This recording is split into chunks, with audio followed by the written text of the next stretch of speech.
Okay, I think we're good to go, sir. We're live. Yeah, nice. That's exciting. First live. It is. Yeah, well, the idea sort of came because me and you chat probably every month, sometimes a bit more frequently. Yeah. And we sort of discuss and solve problems that other people might find useful as well because they're going through something similar. So we thought, yeah, let's do a live and see what happens. And worst case, no one watches it, and it's no different from me and you just chatting on the phone. Normally, anyway. I think it's interesting. I was thinking about you this weekend actually, because I was thinking one thing I'm really struggling with, and I was going to chat to you today is really around getting that switch off and trying to get that, especially when working from home. Right, it's really hard. Come 5 o'clock, 5 suddenly pushes into 6, pushes into 7, and a 9 o'clock start pushes into 8, pushes into 7, and before you know it, you're kind of working more than you're resting. And I'm really struggling to get that balance. And because the year's really looking really exciting, all of a sudden I'm thinking, you know what, I just want to do this, or I'll just do this and just do this. And those just little bits are actually start as 20 minutes and go on for bloody hours. Yeah, I mean, look, it's what everyone's going through, right? I mean, even people who are employed, not just business owners. Like, one of my guys said to me, I don't feel like I work at home. I feel like I live at work now. Yeah. And it's something that when we set up our businesses, we all, there's that old adage that employees work 9 to 5 and entrepreneurs work 5 to 9. Those have always been there. But I guess the question is yourself better than anyone else. And you've had enough time as Nathan Lomax to know when those little "I'll just do a bit more's" happen, and what you can put in place to try and stop that. Because one of the things that I was thinking about you actually before this, I was thinking about peak Lomax. Right, there are lots of different Nathans in the world, and there's the one that achieves the most. And the story that always sticks with me is after you left the Michael Neal talk. That we did at the forum a couple of years ago, and you said you played the best game in your life.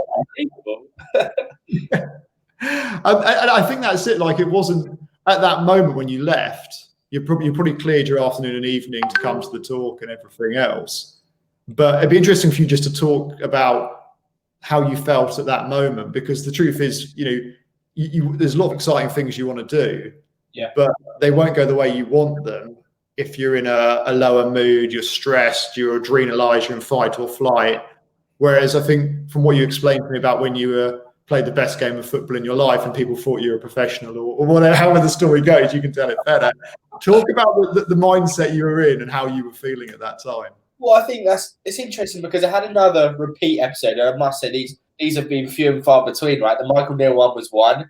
And there's another when we were recruiting a team member where I just delivered the best version of me. And that's something that it's really frustrating because I'm always looking at delivering the best version of you, but it's now becoming more noticeable when you get that version and when you don't get that version. And so, for example, if you're bombarded with emails, WhatsApps, calls, that I have a structured diary at the moment, which is roughly a call every 30 minutes. And that's great, but at the same time you're on to call 17, 18, 19 of the day, and you've done kind of a 10-hour back-to-back call log, suddenly it becomes maybe not as productive. And I just find actually something I've changed to this year is try to make those calls maybe 45 minutes or an hour so you can really invest and dive in. Otherwise, it becomes almost militant. I'm just like bang, bang, bang, bang, bang. And that's not because I'm not interested. It's because I'm conscious that I want to eke out as much value from myself to that person as possible in that short time frame. But going back to the Michael Neal thing, that was really interesting because just for a moment, and the only time I can say that I've had similar was probably the Christmas period just gone. Yeah. There was no, almost it was like I just went back to life before I ran my own business. And actually there was no distractions. There was no, okay, this client needs this client needs this is launching tomorrow, this is going to happen, or this person's raised this challenge, this team member's been unwell, whatever it may be. Just for like the split second that there was nothing of that. And actually it freed up the most enormous amount of brain power that you can imagine. And I think the same was evident this Christmas, where come the 24th, I was really almost like butterflies and nervous going into Christmas, right? Because I thought, surely while all the team will need some time off, I can imagine the clients will still have that expectation that if they've got a challenge on the 25th, you've got to go and solve it. And I said to myself, I really, really, really want to make sure that this Christmas I do get that break, because we were certainly approaching some form of burnout. And I think that that's the only other time I experienced it where, you know what, no, not many people did email, and the odd one came through and dealt with it, and that was fine, and it was good to catch up with those people. And when they announced the lockdown, we kind of reached out to our clients and said, like, oh, if you need some help, let's chat. But you know what, everyone was really understanding, and that's sometimes really hard to escape, is that I've almost got an addiction to my phone. You bought me an amazing book. I'm just seeing if I've got it on my desk. It was by my bed. It's around removing that addiction to the phone. And I think I almost, the second I wake up at the moment, I go straight on the phone, like almost before I've even said good morning to my other half, right? Just on the phone, check the email. The weirdest thing is, check the emails. Okay, you can understand that in terms of, okay, something's cropped up or there's a new biz opportunity, and that's the most exciting, right? Is you kind of have these dreams that there's going to be a £1 million biz opportunity in the inbox. You look at the email like, nope, not today, maybe tomorrow. But then also the bank as well, as if someone's going to accidentally transfer millions of pounds. I always check the bank no matter what. Second I wake up, look at the bank, look at all the accounts.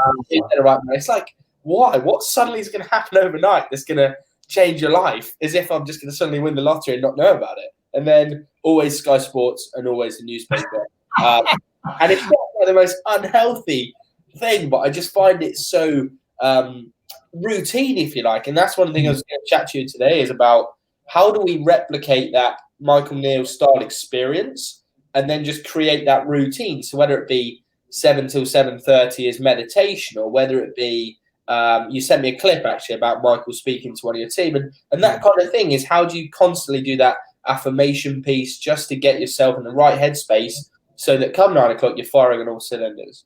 So let me ask you a question. Those 2 moments when you were peak Lomax, did you use a strategy or technique, or was it just the fact that you just settled down and the best version of you just naturally came out? I think that's a really good point. I think the best version of me is when I don't sometimes overthink it. Sometimes I try and engineer the perfect performance. I remember last year we spoke at great length around the investment I was making in peak performance, and I was always treating myself as an athlete, albeit not physically, but actually it was like, okay, you've got to start eating clean, you've got to start exercising a certain amount, you've got to do this, you've got to do that. Suddenly, oh, Ronaldo sleeps 5 times a day, therefore how can I create the business so I can sleep 5 times a day for shorter times? And actually I almost try and build a robot, but what I have realized is sometimes the best version is the purest version, where I just strip it all back and I'm just like, you know what, there's no method, it's literally just off the cuff. But I'm not feeling, almost like today, this morning, I've had some calls, but I'm not feeling stressed or anxious or tired. I'm just feeling the best version of me, and if we can replicate that, then that's the golden nugget. What I'd suggest is, based on the evidence you've given, right, let's be data driven, right? So what we know about Lomax, and to be honest, most humans, myself included, is we do better universally when we've got less on our mind. Yeah. So this, how can I replicate it sort of mantra, is something on your mind, which then leads to lots of like thoughts and probably pushes, some buttons internally to release cortisol and adrenaline and get you going. Whereas from what you've told me, those 2 moments where you were just in the zone, let's call it that. Yeah.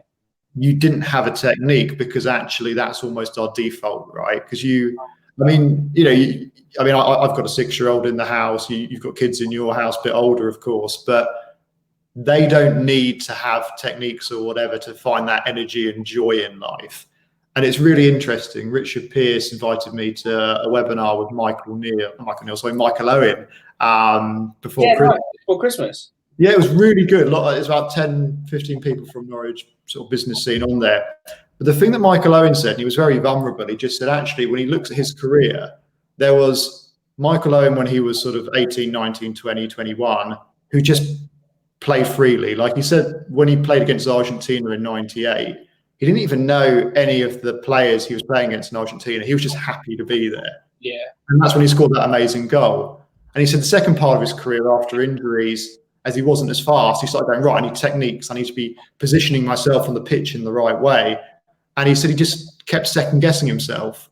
And that was almost the beginning of the end of his career. I mean, he still had an illustrious career, don't get me wrong. but he almost like put it in two parts. So there is something there about just going, well, hold on a second, how can I rediscover that energy of excitement?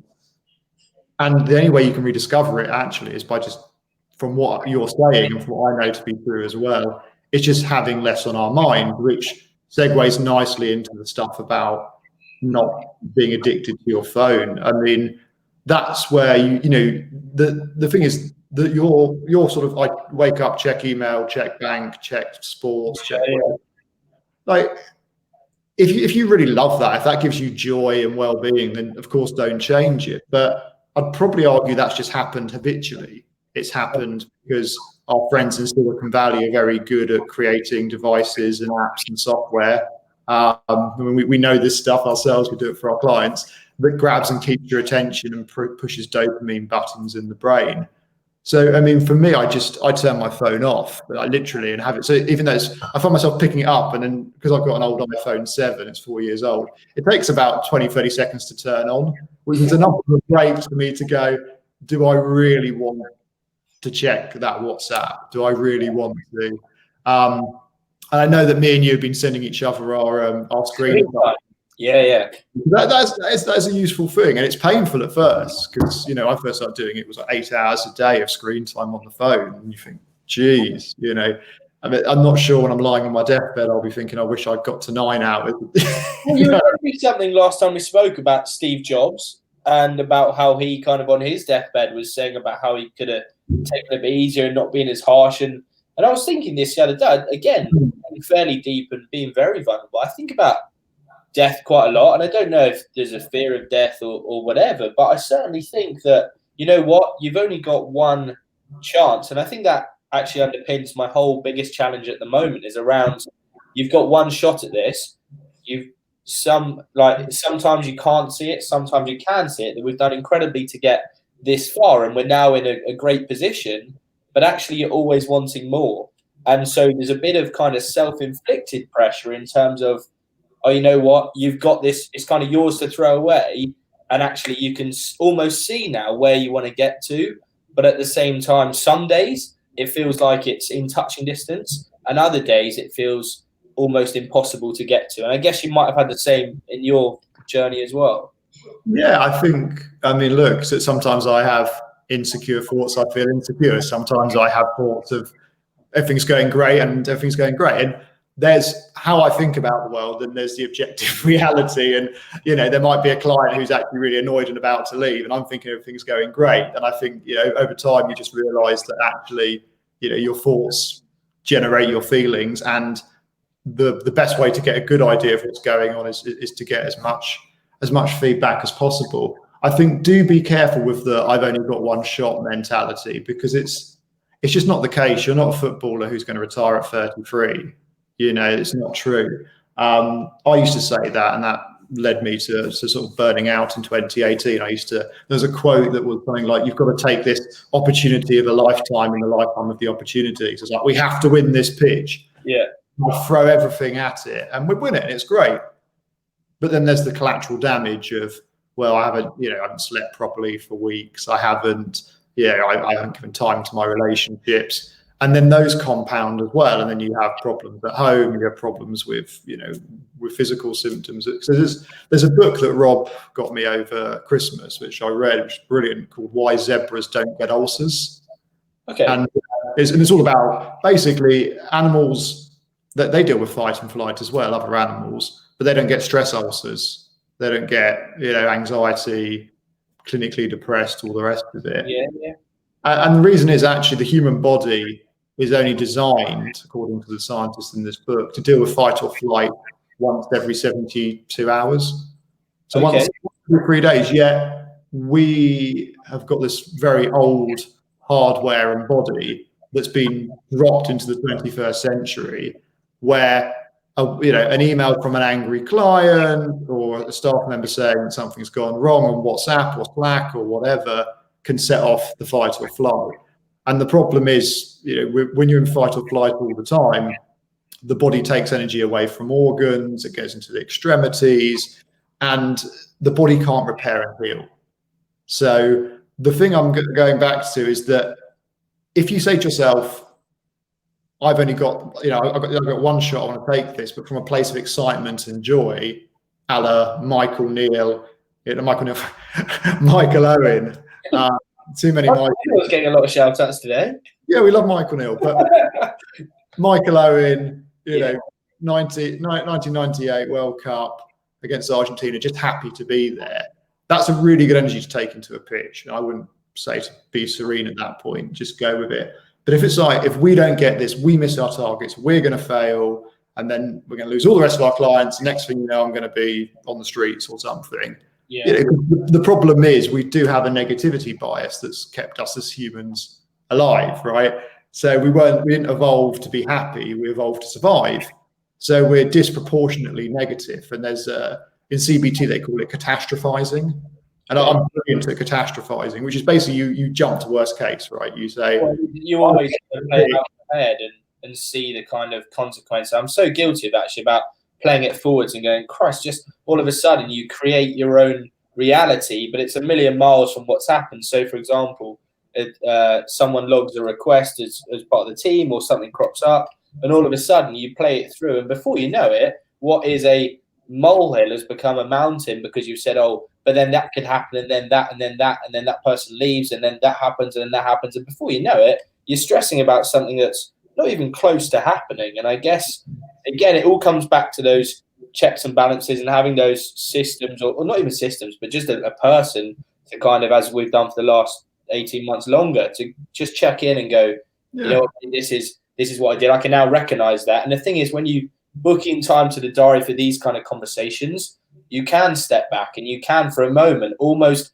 look at the last X amount of weeks with that bird's eye view to say, oh, this is what I did well here, this is what I didn't do well here. But when you're in the day-to-day, I guess that's really difficult to do. And sometimes running the business and kind of running it with two others, like you wear your heart on your sleeve, and sometimes that's great, and clients really buy into that. But sometimes it's horrendous for your mental health. I mean, I just seen here, I mean, we're all new to this LinkedIn Live, right? But I see Chris Reeve put a comment here about how you guys cooling off and ensuring at the top of your mental well-being. And I think certainly pre-Christmas, while I knew it should be on the agenda, it was just nowhere near, because I was just like, oh, hustle, hustle, hustle, and you can rest at Christmas.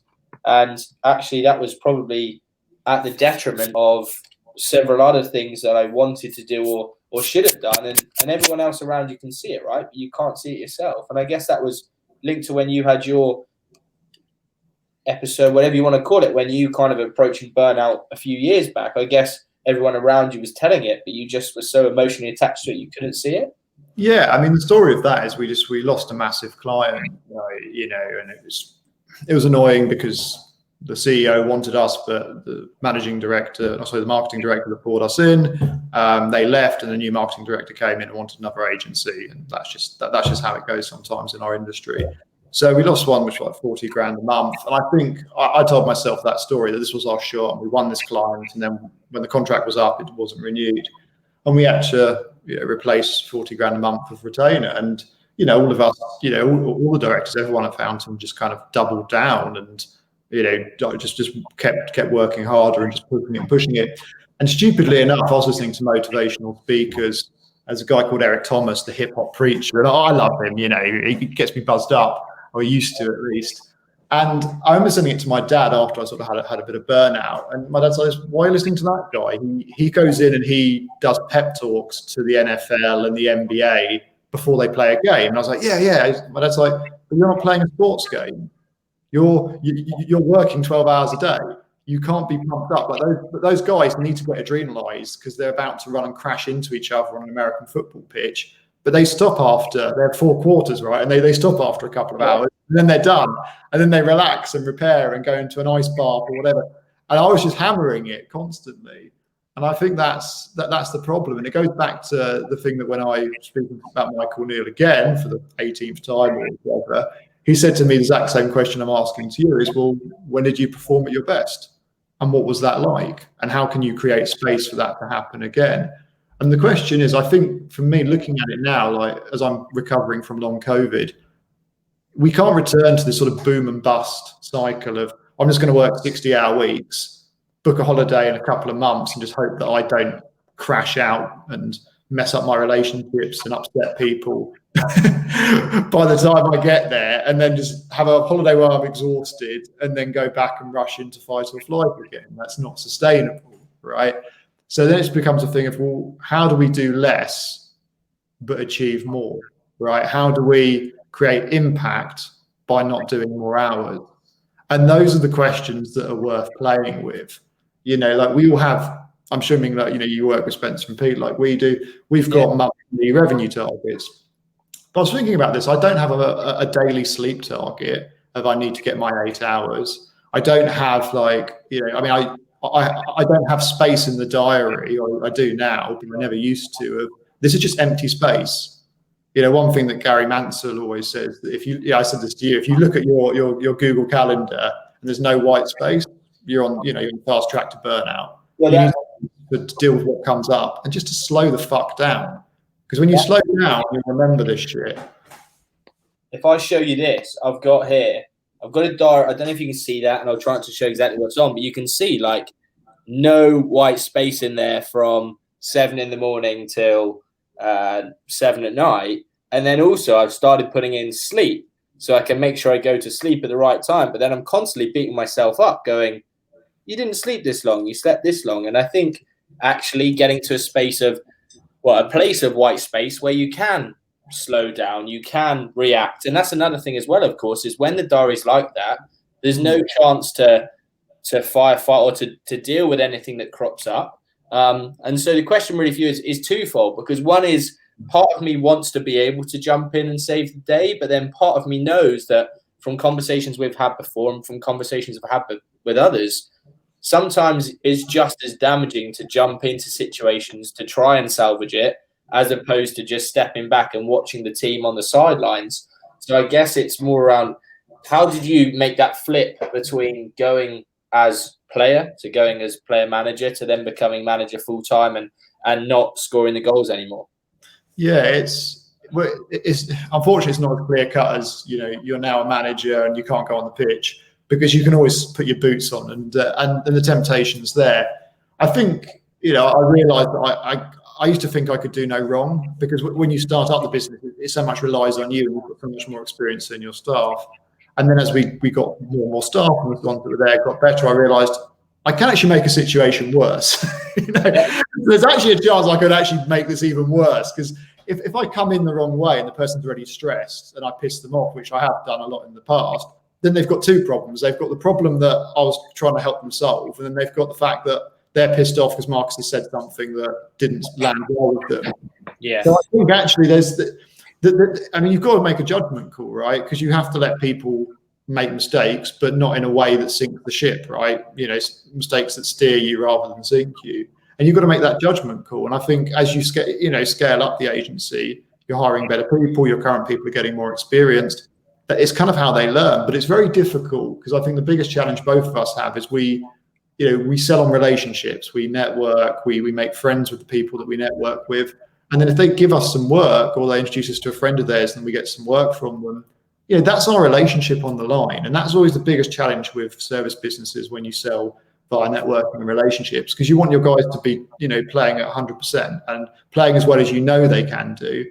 But again, they're dealing with the challenges that we're dealing with of, an overstimulated hyper reality that our bodies aren't really designed to handle, and we're just trying to do the best we can with it. So I think ultimately it just goes back to those first principles, mate. If we can just slow down a bit, and if we know that Pareto's law is true, that actually there's 20% of things that you need to do this week and our staff need to do this week that are absolutely critical and have a disproportionate impact, let's make sure that we've got the space to get those ones right, and then the others can be prioritized accordingly or not done. How do you know what they are? Do you just go for a test and learn, okay, I think it's these, and therefore I'll pull the trigger and give it a go, and then next week I'll learn if it was those or wasn't those? Or well, it's kind of like, the nice thing about business is there's so many numbers being bandied about, right? So you can look at, well, obviously, if it's leads, the value of the lead. If it's sort of client relationships, you can also, but that's more of a nuanced thing of going, well, we've never dropped the ball with this client, so I think we can, if this guy, I'll leave this guy alone, and if he doesn't, then here's the balance, here's the check-in I'll put in. It should be fine. And you just kind of like pick the ones that I think are most likely to have a negative impact or positive impact, and you focus on those. So it's an art, not a science. But I think that's why, as you put management in, that's what good management's there for, to manage outcomes, not tasks. If you've got a manager that's kind of just can't see the wood from the trees on a to-do list, then there isn't that space to just look and go, okay, well, where's the big risks right now? And the thing I'd say to you, mate, on this sort of mentoring session is the big risk for you right now is that burning out piece. And you might not burn out because you're in your mid-20s and you're a healthy guy, but you'll not enjoy the story, you'll not enjoy the journey, and you'll end up making mistakes because the best Nathan won't come to play. So actually, your biggest risk isn't, that whether you reply to that email or whatever. Your biggest risk is actually doing too much, which is something we all need to work on. I'm not just picking on you now on a live stream. You're spot on. I think the biggest risk is actually falling out of love with something, and I think that's a challenge that many business owners will find, is because you love it so much, you almost love it so much that you unlove it, if that makes sense. You're like, okay, well, I will do that bit at the weekend, I will do that bit tonight, I will do this and do this and do this because it doesn't feel like work and I really enjoy it, etc., etc., etc. But then you go to a tipping point where you've loved it so much, and if it hasn't loved you in return or hasn't given you what you're looking for, then suddenly you're like, oh, fuck this, I'm out. And then you just start to resent it. And then that's the slippery slope of, no, I'm not going to put in that extra, I'm not going to do that extra call. And then mistakes start to happen. I see that, if I'm really honest, I thought you and I would just be chatting and I didn't know we'd have any comments. So we've got some coming in we should probably answer. We've got, as Paul Williott, a really good friend of ours at Quickfire, was talking about, is, as Steve Jobs said, around he was too intense and can never see outside his tunnel vision. And that's certainly a challenge of mine, and I'm sure ours as a business, is that, like I say, everything is done with such emotion and it's always 150%. And that's... everything is done at 1,000,000 miles an hour as well. And that's another thing that hopefully, if I set myself some personal objectives this year, it would be maybe just to take the tempo down, because some people might really buy into that. But I think some people might also find that a bit off-putting. If it's like, okay, we're going to do this, this, this, this, and this, and then we're going to do this, this, and this. It's like, well, just because I work like that doesn't mean everyone else works like that, right? Well, that's why the first question I asked you was, peak Nathan, those two moments where you amazed yourself at your performance. Yeah. Well, what happened there? And then you said, and this is your, I mean, that both times you had less on your mind, you were completely relaxed, you weren't stressed, you weren't adrenalized, you weren't checking your phone all the time. So how can you create more of that? Now, there might be people out there watching this going, well, that's not how I work. And that's cool. Like, I don't know, right? I'm not Nathan Lomax, I'm Marcus Hemsley, but I'm similar to you in as much as that I get in the zone when I'm not stressed, emotional, negatively, overworked, sleep deprived, have an et. Some people might. I mean, everyone's slightly different. I think generally speaking, humans tend to work in a similar way, but there you go. So I think if that's the case, then the question is what are you going to do differently between now and when we next have our next, where it's live or just on the phone? Try and create more space and slow down. I mean, I literally am going, because I'm recovering from long COVID. I'm forced to, by my body, just talk slower, walk slower. And the thing that I'm observing for me is I'm just having deeper and more powerful insights for the business and for life. And it's like, oh shit! So I can be relaxed and still come up with really powerful ideas that will help make a disproportionate amount of revenue and impact when we put them into reality. So that's just me, right? But you said that about yourself. So what can you do today? And I think, the idea you said of I'm going to have fewer calls and slightly longer, that makes sense. Something my occupational therapist said as I was recovering from long COVID is never do back-to-backs, always have a 15-minute break to meditate, walk, listen to music. Like, my mum's an occupation, she's a CBT therapist. And one of the things she does with her patients who are coming with these sort of challenges is she goes, well, what do you do for self-care? And they go, what do you mean? Because, well, make a list of like the 10 little things that just make you happy during the day, whether it's eating a bit of chocolate, drinking, a sip of coffee, listening to a bit of music, dancing around the room with your kids, just taking a deep breath, standing in the garden, looking at the sky, whatever those little things are. And it's really funny whenever I ring my mum and say, oh, I'm really stressed, all this is going wrong and this and this and this. She goes, oh, so that self-care list you made years ago, how many things on that have you done in the last couple of days? I'm like, nothing. She's like, well. And that's probably, yeah, I think there's a couple of the things that are being raised here are hopefully applicable to everyone, but certainly from a selfish point. I see James Ford, again, a good friend of ours, has spoke about the worst case scenario bit we talked about earlier. And he's saying that how do we prepare with a mental state when the initial problem is raised? And that's I guess once you've been beaten so many times, and I think that certainly came towards the end of last year, when you're not possibly in your best state, but at the same time, you're not quite at your worst.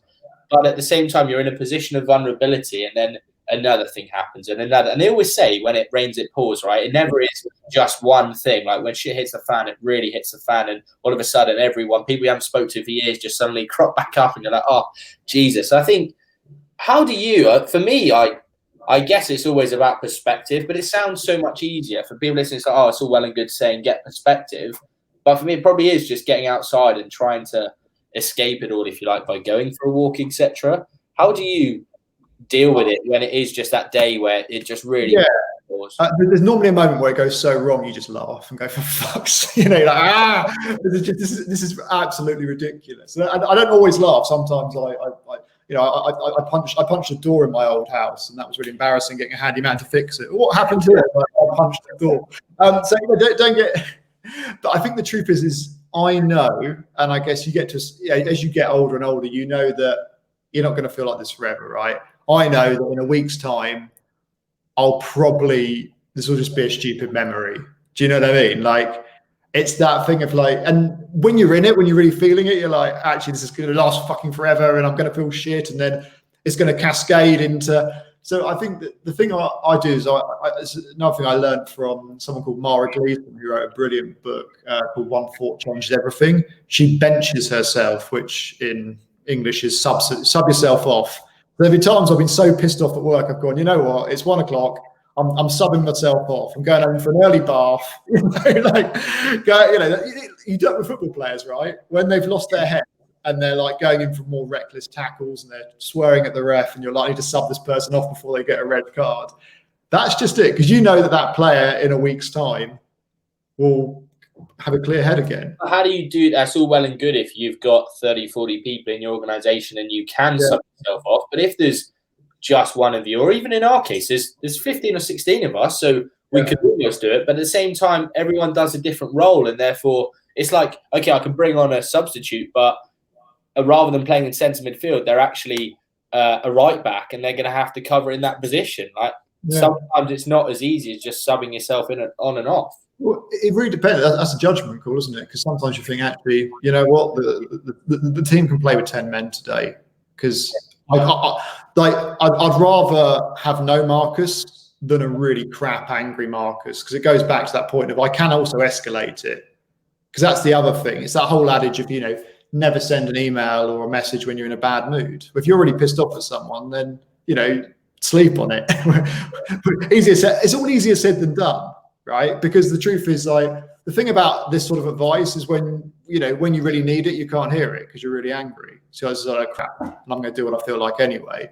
But the truth is, like, there was that moment, like Viktor Frankl talks about that in Man's Search for Meaning. And he was in a concentration camp, for God's sake, because there's a moment as stuff rises in you, there's a little gap where you can go, you know what, I'm not going to react to this. I'm going to let it just sort of, or I'm going to sort of not go the way that I feel I should go. I'm not going to punch the door or shout at that person or whatever. I'm just going to let it rise, and I'm going to walk out the room and just exit this, just get out.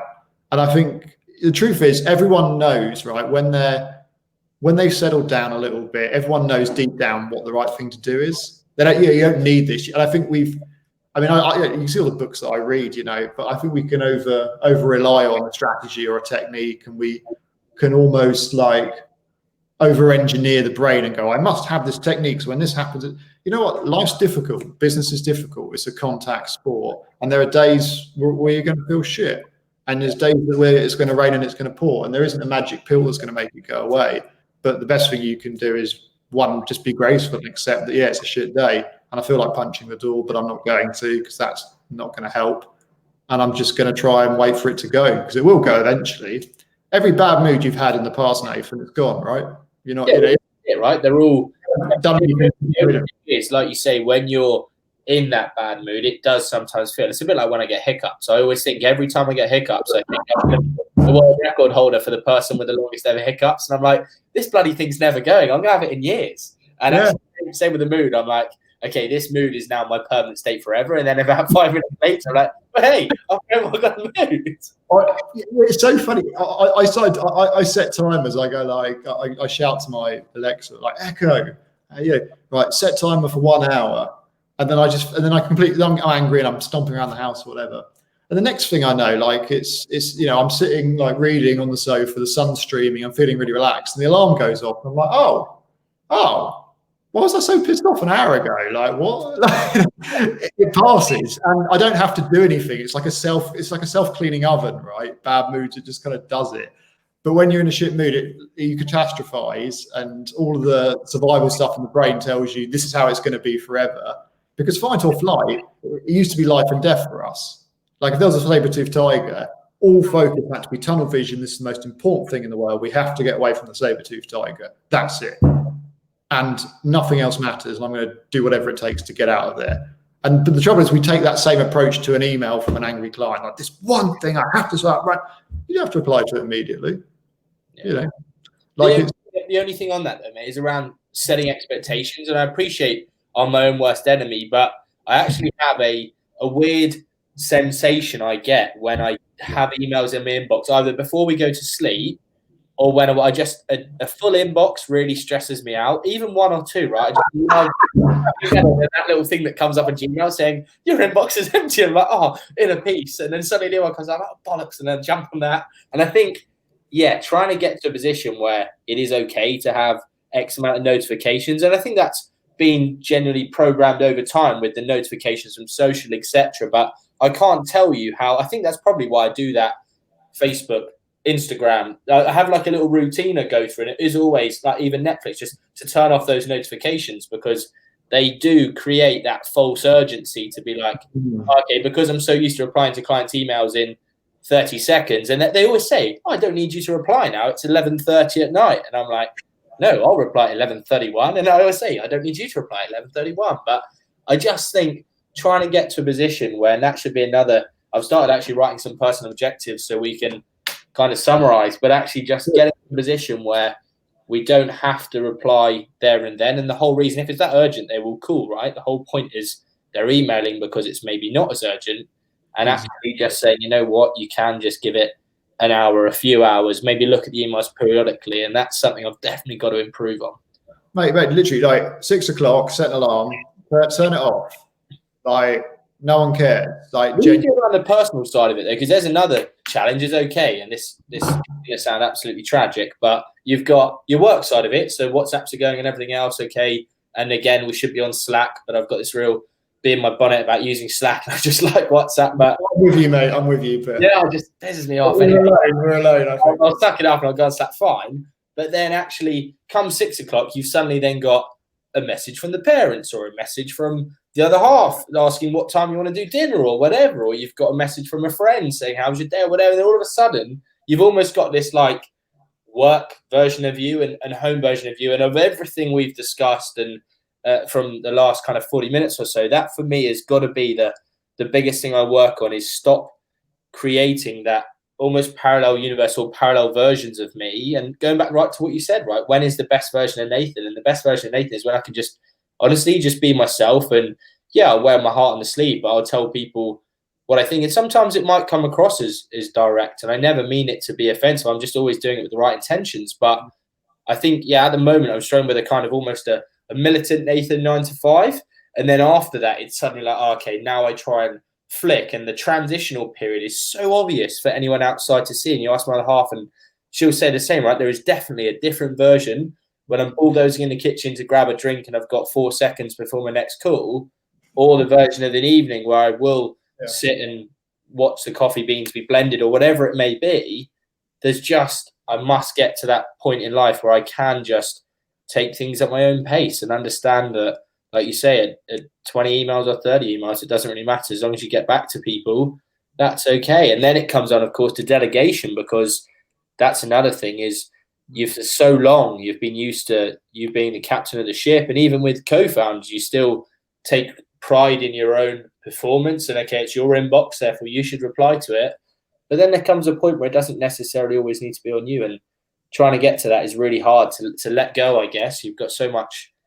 I guess it links back to our thing around the one shot. If we can get in the mindset of understanding that there isn't necessarily one shot, and yeah, okay, you don't want to balls it up, but at the same time, it's okay to make mistakes and it's okay not to win every pitch. And because that, again, is just so the highs and lows of new business is such a challenge, particularly with COVID. You're already on a bit of an unconscious low, I guess, because of what's going on. You can't go and see your friends and go for dinner, and then you get a pitch in and it's $100,000 and you're like, oh my God, here we go. And then you lose it and you're like, oh my God, this is the worst. And you just keep going up and down, and that's exhausting. I think, listen, the way I look at it that helps is feedback loops. So we lost a couple of, we had some big pitches, some bigger ones came in, and then there's a couple of ones that we really wanted, and they didn't. And the thing is, win or lose, if you've got a system where you can put in, like, get feedback from the ones that you win, because they may have gone with you, but they actually like some other stuff from the other agencies that pitched. So you can get, and they weren't sure about a couple of things, but you still won. And then the ones you lose, just get the feedback, and then always have a loop where you're just, okay, that new feedback goes into our pitch process. So you're just learning, right? I know it hurts because there's the financial thing. The thing that Gary Mansell said to me, which I think is really, really true and powerful, is that a pitch is never lost. It's just for someone else for a year until they see sense. So, like, those companies, now they know you, and you got so close, you came second, right? Well, that's great, because at some point they're going to want to get another website, or they're going to want to get a new CRM, or tech's always going to be evolving for this company. If they can afford $100,000 for you, they're going to be around probably for a while. So you just be that helpful friend who's just staying in touch, saying, is there anything more you want? Invite them to your events. Just stay front of mind in a really positive way, and just politely say, look, we think, you should have chosen us, but we understand why. Can we get feedback? Great. And just say, look, next time you want stuff, please bear us in mind. So it's not lost temporarily with someone else. And if you're always getting feedback and always improving, then you start looking at it over the next couple of years, right? And then it doesn't become so much of this was our only chance to win the Champions League final, or whatever analogy you want to put in. Because it's never that. I mean, Tony Robbins talks about that. The things that drive humans mad are lack, loss, and never. So, if you just say to yourself, I've lost something, or I've got less of something, or I'm never going to get it, or never going to get it again, it presses people's buttons. It makes them, again, it's survival stuff that goes in. But if you just say, look, it's temporary with someone else, we're learning, and actually it's probably going to be a blessing in disguise, because the learning is going to help us win the next pitch, because as Richard Branson says, pitches are like business opportunities are like buses. There's always another one coming along, and that's true, right?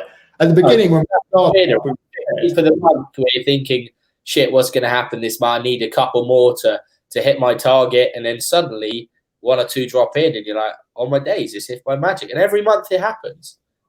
So the question is, how much? And I say this to myself, how much sort of negative, sort of emotional crap did I waste on losing one pitch, when actually a week later 2 better ones, opportunities came into the inbox. So it's hold on, had I known that? And it's well, actually I do know that. I don't know the exact date that other opportunities will come along. There's never been a month in our sort of 13-year history where we haven't had an inquiry. Never. Yeah. So, there will be more inquiries coming, and that one may seem like the perfect one at the time, but I need to pump myself up for that because I really wanted to win it. That's okay. I'll get lessons and win it in the future. Just quickly, I think someone posted here about about 20 minutes ago. So sorry for this person, but it says, how do you decide the day is finished and it's time to turn off and shut the laptop and phone? And And certainly for myself, there's something got to be stricter on. I think right now I decide when the day's done, to be honest, when I've just had enough. And there's like a subconscious switch, right, where it's like, no, I'm now ready. I feel like I've given it my all and I'm ready to switch off. And sometimes that's 5 o'clock, and well, I mean, never is it 5 o'clock, let's be honest.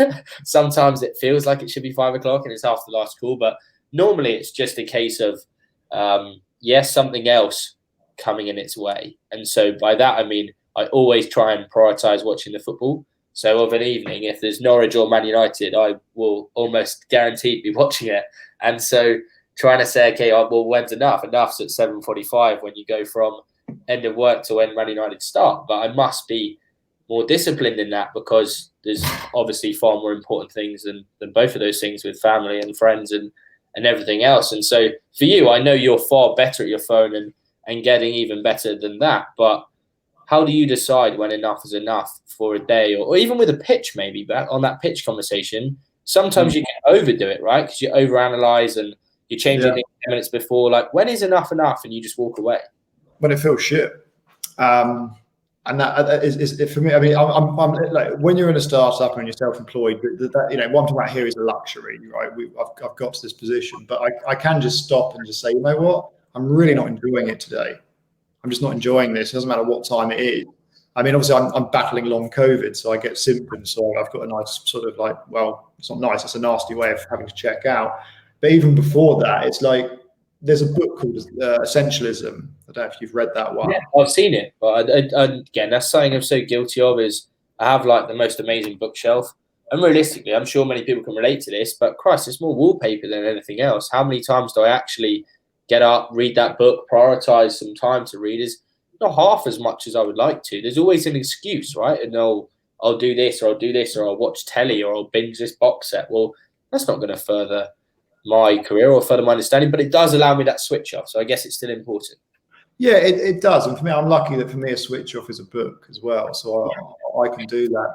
But in Essentialism, he talks about the 90% rule, which is, if you, basically everything is either a hell yeah, it's like, yes, I really want to do this, or it's a no. So, I mean, there's a bit of like privilege here. Like, there is some stuff that I like, something I'm probably going to do this afternoon, which isn't a hell yeah, but I'm like 85% up for doing it. It should be quite interesting. But you just check in with yourself, because that's all that exists, just this present moment and how you're feeling. That's all life is. Like, the future doesn't exist, the past doesn't exist. It's just this, and if you're not enjoying this present moment, then you're not enjoying your life. So stop and then do something that will nourish you, and whatever that is. And it's quite easy, because when we settle down and just get quiet, we kind of know what to do, and it becomes a lot more simple. So that'd be my advice, really. That's how I know when to stop, when it feels crap. Don't always. The biggest challenge I have is when you're all buzzed up and then you see another email, another message. But I actually set alarms on my laptop. If I look at a screen for more than an hour, I start getting a sort of a COVID headache. So I need to. So as it gets over 60 minutes, the alarm goes off, and then I go, oh yeah, shit, slam the laptop down, and then just quieten down, pick up a book, and chill. So a couple of other bits I wanted to discuss today. Yeah. Around, obviously, we both have worked with Spencer and Pete and the team at Cactus, and both single phases. And I'm keen to see what you think around they've kind of got their originally the 30-30-30-10, which have since adjusted. Looking at, okay, well, are you going to do Nest, or are you going to do agency partnerships, or whatever? And the biggest challenge for us right now is the Nest piece during lockdown. I think lockdown 1, we were like, right, let's do the webinars, let's do this, let's do that. And then actually networking in COVID times is almost null and void. Like, not anything seems to be happening. Events, okay, you can do the odd online event. Speaking and thought leadership, I guess it's on webinars, but we just seems to be the area where we're struggling, is doing enough. And I say we're doing enough. I'm sure we're doing more than most, but I guess it's just understanding. Have you guys done anything with the Nest piece during lockdown that you're happy to share? Yeah, so obviously the networking is just Zoom calls, meaningful conversations with people that we respect, and people who we work in. We have clients in similar industries or whatever. The events, yeah, we're fortunate. We've got access to people at Google, so we can put on a joint event with Google and target a specific industry that we've got case studies in and bring those clients in. That's how we kind of do it. Speaking and thought leadership. I mean, those go hand in hand. If you've got some thought leadership, you can speak about it, right? And I think that's probably, it ties in nicely with everything we're saying today, mate, because if you've got more space to read, to think, then you can start coming up with thought leadership. And, you know, you can start, the biggest thing with thought leadership is solving problems publicly. So here's a problem that lots of my target audience have, and here's what we did for a couple of clients. Here's how we solved it. Hopefully you'll find that useful. And I think the big thing, I mean, Peter Thiel, the billionaire, says, you know, in business, what's the one thing that you know that no one else in the world knows?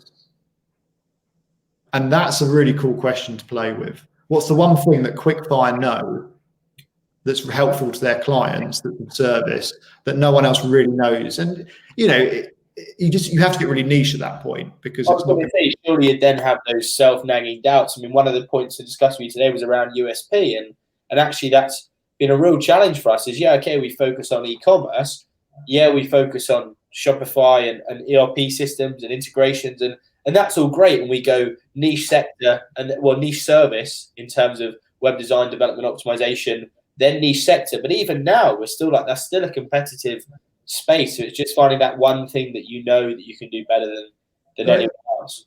But you really just chunk down into it, right? So you say, okay, it's Shopify sites and it's doing this type of transition from this site in this sector this quickly, and then here's a bit of, you know, here's some basic scripts we've written or some basic software. I mean, you want to be doing that for R&D tax credits anyway, and just really get this niche into that.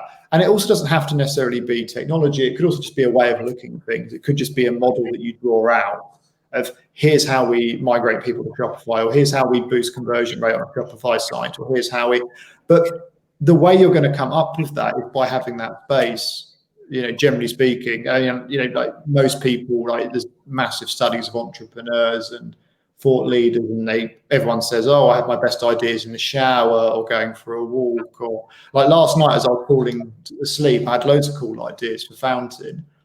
So I sat back up and wrote them. And as I was sitting up, because I've got this thing, it's a pulse oximeter I got when I had active COVID, and it sort of tells you your blood saturation level, but it also tells you your heart rate. And at the time, my heart rate was in its 50s. So I was really mellow, falling asleep, and then the ideas just seemed to come. And they were much deeper than if I was rushing around and stressed and whatever. So the truth is, like, to help distinguish Quickfire and the USPs, somebody, and it needs to be one of the three founders probably, needs to be thinking about insight and innovation. Like, what are the things that you do differently from others? So you can answer that question of, well, why choose Quickfire over one of your competitors? Yeah. And that has to come from the founder, that's to come from the entrepreneur. And it's not something that you're like, right, I need a process to do this.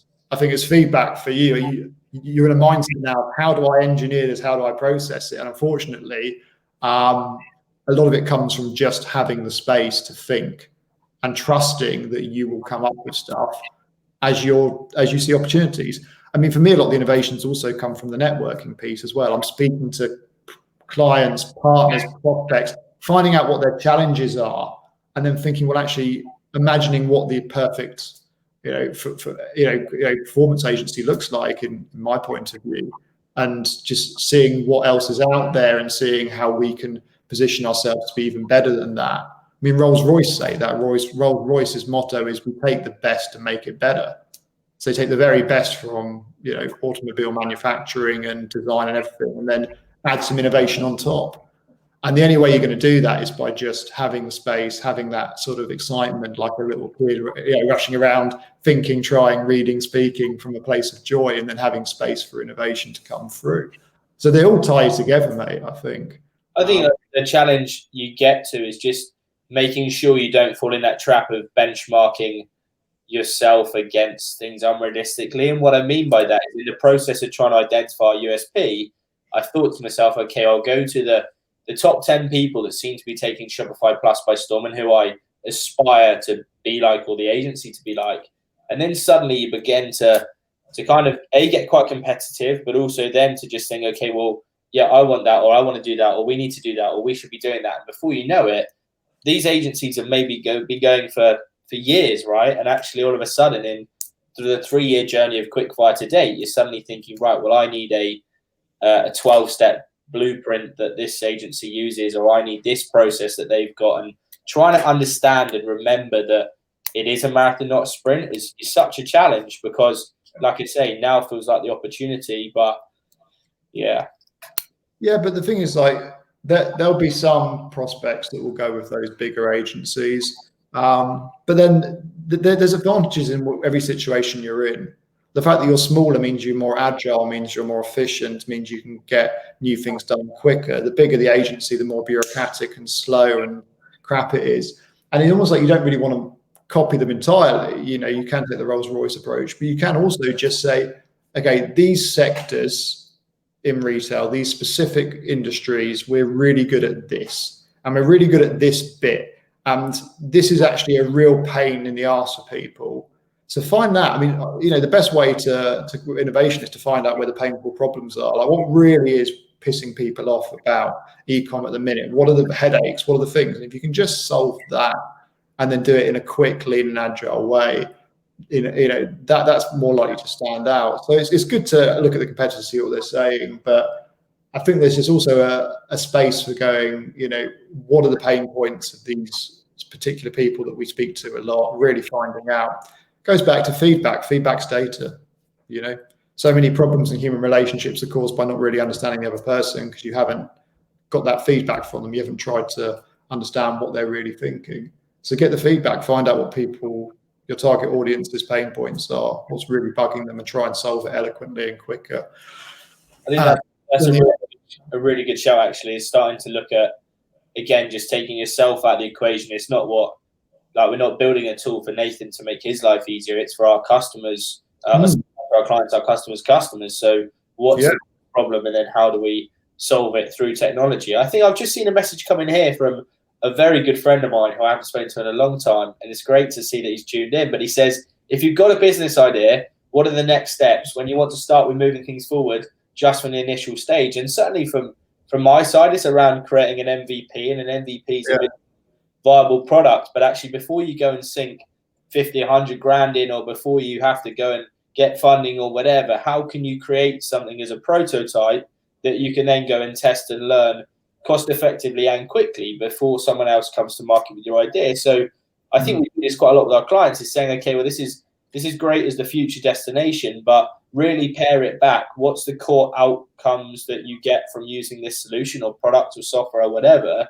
And then how can you deliver it in its most basic form to your target, like a set amount of clients or target prospects, to say, here it is, now what feedback can you get? Test, learn, and iterate, and then roll out version 2 or the beta version or whatever, until you're then at a point to then say, okay, now I've got critical mass or traction, or I've got a few subscribers, now I can go and take it to the next stage, and now it warrants funding, etc., because there's a business case. I mean, anything you'd like to add to that bit?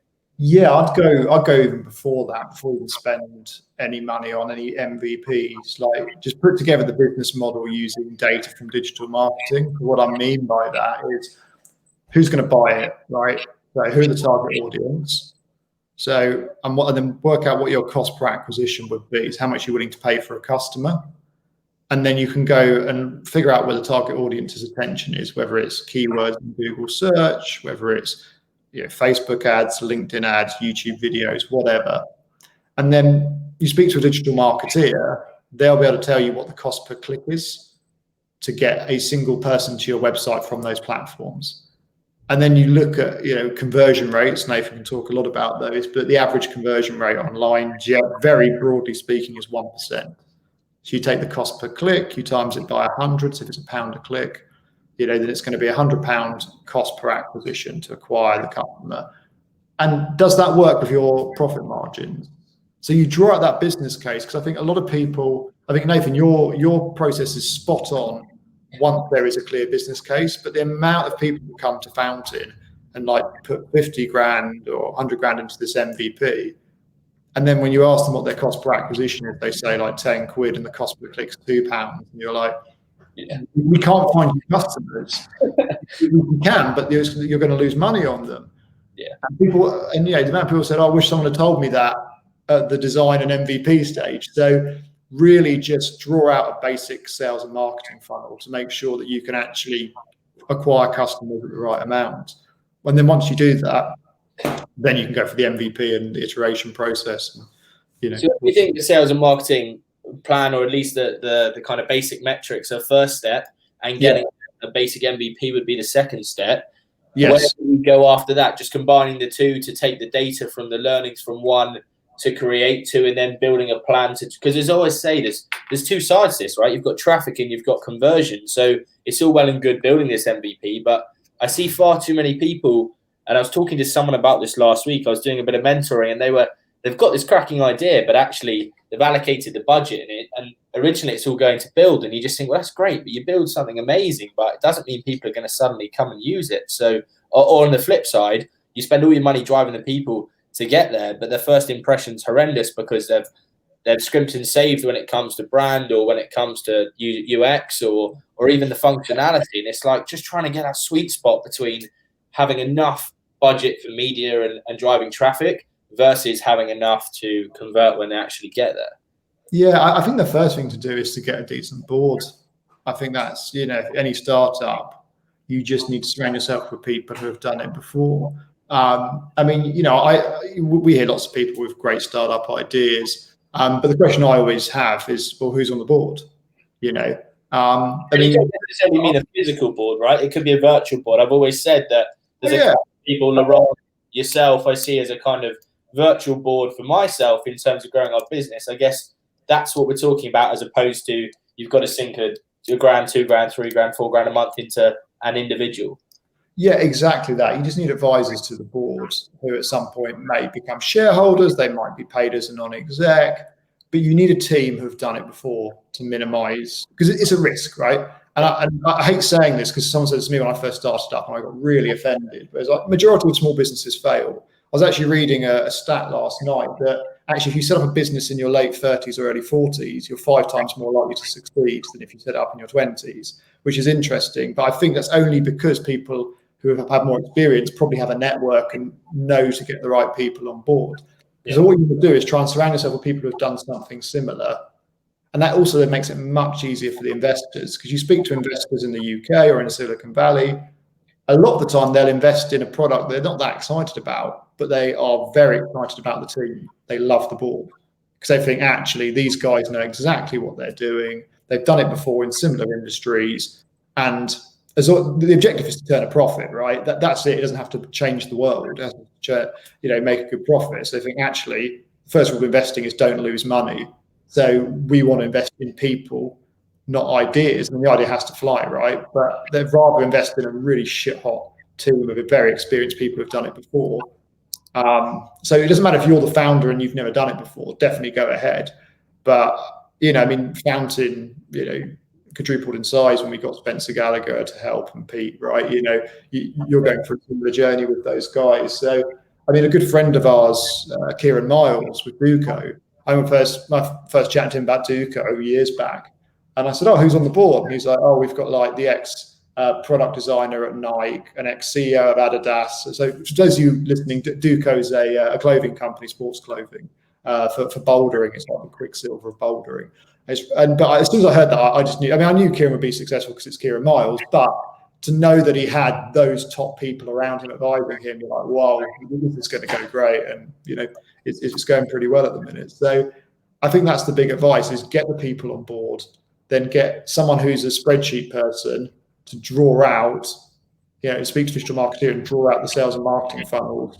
And then you can look at raising money for the MVP. And like you say, Nathan, get that sweet spot between driving traffic and getting interest and acquisition, and also evolving the product. What about if you're not well networked? Because I guess that's something that I've kind of always taken for granted, and maybe something that was, I don't know, through school and everything else, that everyone knows my story and around my grandparents and how they kind of gave me the opportunities I had through schooling, and I'd have never had that without them. But that kind of gave me that leg up that I guess many people aren't necessarily as fortunate enough to have. So if you haven't had that and maybe haven't got that network off the bat, how do you go about creating that? Because again, the way I reached out to you was, well, I saw it as fairly unorthodox. Yeah, I remember you saying you get quite a lot of those kind of requests. So it's just about how, if you haven't got the CFO of Nike or whoever it is in your black book. How do you go about acquiring that? Yeah, I think. I mean, look, Kieran, like Kieran had to build it up. I mean, I'm not from Norwich. I'm from Kent. I left UEA in 2008 with a 2-1 in philosophy, and only new students that I drank with. Right? You know, I mean, you met me, and probably most people tuning in through just being proactive and reaching out and saying, "Hey, can I take you for coffee?" Through Facebook. Yeah, right. That was it. So, you know, I don't, you know, I do get some people reaching out to me like yourself, and I do give them the time of day. So, you know, entrepreneurs, people in the business community they're very kind with their time, because all of them remember when they were starting up, and they're just paying it forward. Like, people took me under their wing, you know, like, so, you had Chris Sargison, Brian Bush, Barney Phillips. They were like really, like, you know, experienced, great business people around Norwich who, you know, gave me the time of day, introduced me to their network. James Howes, of course, Jimmy Howes. Like, there's people we both know. Uncle Jim. We love Jimmy Howes, but, you know, I mean, his son's our FD and he's brilliant. So, you know, like, James has given us a lot. But you know what I'm saying? Like, I think if you just reach out and just ask people for help, it's different from the thing where I think a lot of people who have been in employment don't realize is, if you send someone a CV, you're asking for a job, you're asking for a salary, and, you know, a big investment in you. If you just reach out and say, "Hey, can I take you for coffee? I've got a business idea I'd love to chat to you about."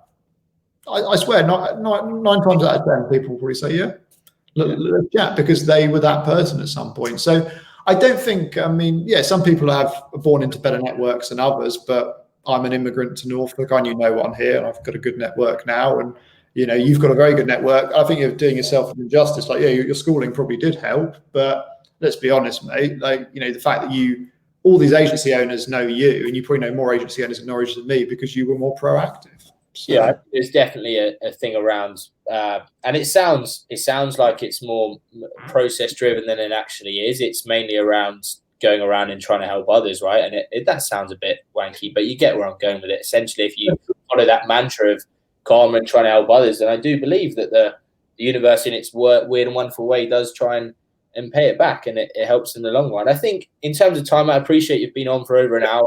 My little alarm, alarm's going to be going on. So yeah.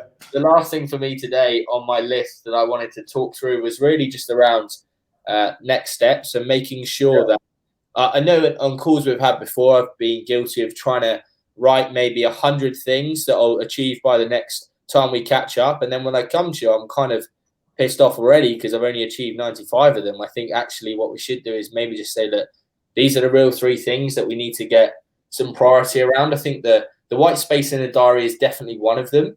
Yeah. That all of a sudden solves a lot of challenges. I guess there's a challenge around, I did this just before Christmas, but actually it's probably a bit too late to say, you know what, this will happen in Jan, because actually the Jan diary is already booked out and we're just filling the odd slot. So it's probably in Feb to say, no, there is going to be longer calls and there'll be a bit more space to be able to react and to be able to craft the day. So I think the first one's around space. In terms of the space in diary, I'll put. In terms of the second one, I think looking at that USP, it's probably just, I mean, that's really important for the business. While the space, I think, helps the business inadvertently because it frees up my time to be the best version of me to then help the organization. I think the challenge is around probably understanding the USP, where it's going to the customer, or certainly looking at a few recent examples to say where are they really struggling in the world of e-com, and how can we try and solve that, and maybe doing a bit of profiling of different e-com store owners or something like that. So I'll have a look at that. What I would say about that is that's the work your unconscious mind's going to do. So you can do a little bit of that, but don't see it as work. See it as just something to put on the back burner and just think, right, what can we do differently? What are the pain points? And just play with those ideas when you are going for a walk or when you're relaxed and when it feels nice. Because I'm willing to put money on the fact you're going to say, mate, I had this great idea about this, and it happened in the shower. It's not going to happen when you're sitting there and trying to force it. Yeah. So don't force it. Just play with it. So do the research, but don't worry if nothing comes. Just let it happen. It will. I think the final one is around the culture and motivation. Is just trying to make sure that we don't get to have. I did a run the other day, and while my legs still hurt, and it's been a week, and I only ran like 2 miles. I think just trying to do some more exercise. I can't tell you how good I felt afterwards. But at the same time, the thought, right, it was really like a couple of nights before I'd thought about it, and I just came up with every excuse under the sun not to. And then when I finally just had that thought again of doing it, I was like, right, get it on, get the kit on, let's go. And I really loved it. So I think, I just need to try and. I love just running and listening to I always listen to piano ballads. It's the weirdest thing, but that really relaxes me. And I just listen and run. And I think actually that's something I need to do more of, is that kind of headspace and mindfulness to then be able to reflect, as opposed to constantly thinking, okay, well, how are we going to do this website and what we're going to do around resource and who we're going to hire next. And there's like business challenges, like day-to-day business challenges, and there's slightly more strategic business challenges. And that's, to solve those, you just need to be in the right state of mind. Could I give you 2 little ones? Well, one's going to be very big, but so one little one in terms of time. The first one, can you make your spiritual self-care list? It's a really bit of a woo-woo name, but the 10 little things that just make you happy. And one of them could be that, right? It could be running with your piano ballads or whatever it is. Yeah. Make that list and send it to me, because in the future, there's going to be moments when you're really stressed, you ring me up and I just say, how many on this list have you done? And you're going to be like, and you're not going to be proud. Yeah, exactly. And then the next thing is, I think this should be just a hope, because you can't force it, but just create the space to have another one of those moments like you had with the football after Michael Neal, or you had when you were hiring that new member of staff and you were just like that. I think we know we're on a path. If we can create those moments more frequently over the next year or so, I think you're going to have just a more enjoyable life overall, because it means that things are moving in the right direction. Mate, that is perfect. As always, it's really lovely to catch up. And straight, like, for certain periods of the conversation, I totally forgot that anyone was listening in. It was just like we're on Zoom and just chatting. Yeah, that's what I hope would happen, because I just wanted it to be authentic, and hopefully people have tuned in at different points and heard something that's perhaps helped them a little bit, because it's lost if it's just between me and you. It's nice, but if we can leverage to more people, then that's helpful. I think so. I think hopefully people have found it useful, and I guess we'll soon see. I've tried to keep up with the comments coming in. Like I said, I didn't even think that there'd be a comments function, so we've tried to answer all of those. But mate, it's lovely to catch up. I'm glad to see you looking so well, and it looks like you're doing with the long COVID. And as always, if I can do anything to help you, please just let me know. But lovely to catch up, mate. All right, man. Just send me those 5 things, so I've got them for our next session, if that's all right. Yeah. I'll get it sent over on email now, and then we'll go from there. All right, mate. Take care. See you later. Mate, see you soon. Bye. Bye.